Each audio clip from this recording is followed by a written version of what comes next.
Well, let's run through the steps you would take where you're given a DWG file, an AutoCAD file, and we want to use it in gCADPlus. My first step is to fire up the TIGA file converter, which is a free conversion tool, and I've got a directory into which I put my drawing files, so I can click here, and I've called it, this one's Allison G DWG. That's where I put my drawing file, and then I have another folder called DWG out for obvious reasons. I could call it something else, where the output from this converter is going to place the conversion. I've also said that my input files end in DWG, and the version that I'm outputting is a DXF file, and it's ASCII, which means simple text, not the binary version. And the one we really like to use is ASCII release 14. So we click start, and there was one there as I was rehearsing it, and we just say yes to all. So the file has now been converted. DWG has now been converted to a file of the same name, but with the extension DXF. Well, having made the conversion, we now start gCADPlus. Choose New, and rather than use a template which might have additional symbols and text styles in it, we'll choose No Template. Then we'll go File and DXF Tools and DXF In, and we'll navigate our way to the folder that contains the DXF file that we just converted. Well, here we are at that folder, and notice that the files of type has changed automatically to DXF, so we should be able to select the DXF file and bring it in. And in this case, I have two layouts that come across. This particular layout, let's zoom extents, layout 1, appears to have, let's select it, looks to me like a title block, and it runs, its title block's the drawing sheet. But there's also a floating viewport. So let's get rid of that floating viewport. We can always add one. If we pick this, it says I'm in a block called A2 Landscape. So that helps us.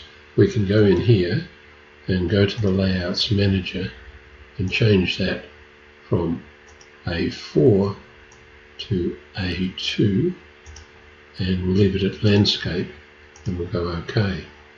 Now we should be able to move this block to an appropriate spot. We can click on the base point and drag it down, but I suspect that it's X and Y. If it's been properly drawn, we should be able to say 0 and 0, and indeed we can. What that does is puts the edge of the title block right at the edge of the paper and gives us a uniform offset bottom and side. So I'm relatively happy with that. There is a piece of text out here which says 20th of November, so that's probably been generated at a plot stage, so I'm happy to remove that. We're not going to need it. So I'll take grid off and finally go back into the model and see what we've got. So we now have a relatively clean and clear base plan to work with.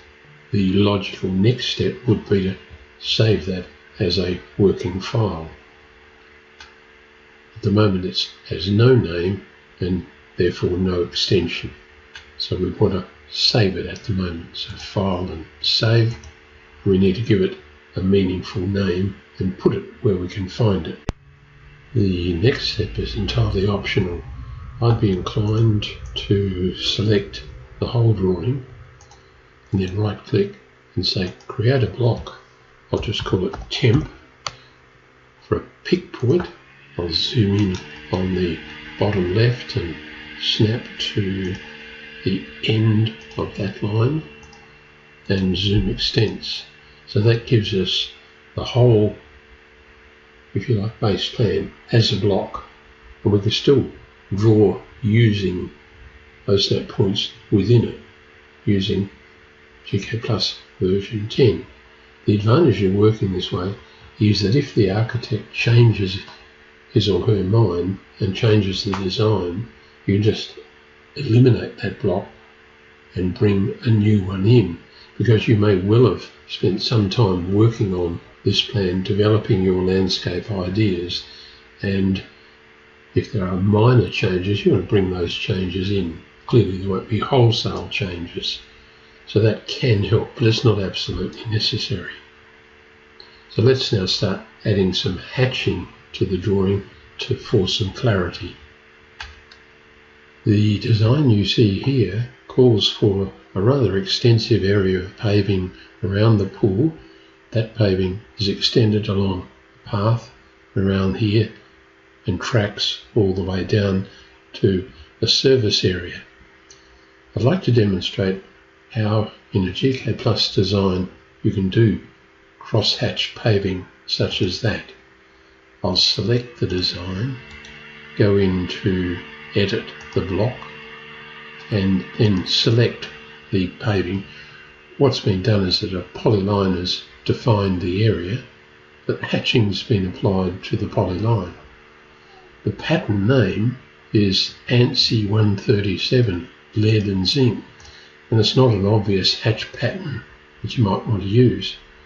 Notice over in the properties box I've set the angle at 45 and the scale at 300. That doesn't relate to the size of the pavers that are going to be used, but I think the pavers here look a little bit large, so we can make them a little smaller. Well, let's go to 250, and I think that looks a little better. Let's close the block editor. So don't dismiss the hatch pattern ANSI 137 when you have to do a substantial area of paving and you need to hatch. The key issue here is to use a block as our base information, then jump in and edit the block whenever we need to. We can select the polyline that runs all the way around the area of interest and hatch that polyline with that pattern, but pay great attention to the angle and scale. Well, let's imagine that the crossover area where the vehicle is parked and around the side to the service area is concrete paved. We clearly need a polyline around what is quite a complex area. So let's begin by changing our view to white, and I'll change my drawing colour to red so that you can see what's happening. Well, I'm using the polyline command and running around to try and enclose the area we want to hatch. I've set post-snap on and just running with endpoint on at the moment.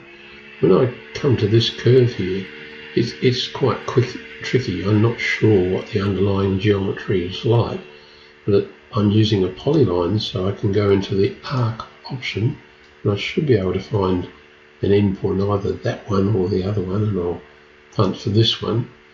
Not sure which of those the designer wanted. I think there's a little bit of problem with the underlying drafting.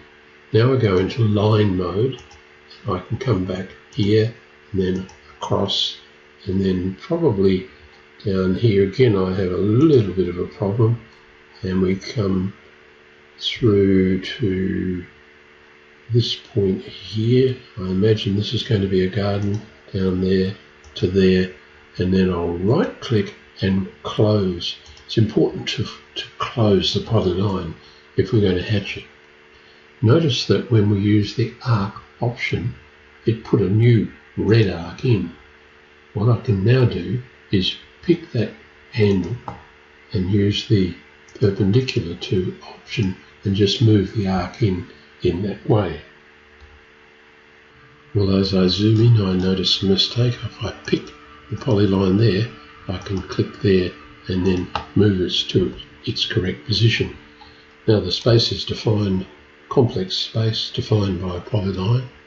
Draw and hatch, pick the polyline and right click, and we'll change from that ANSI, we want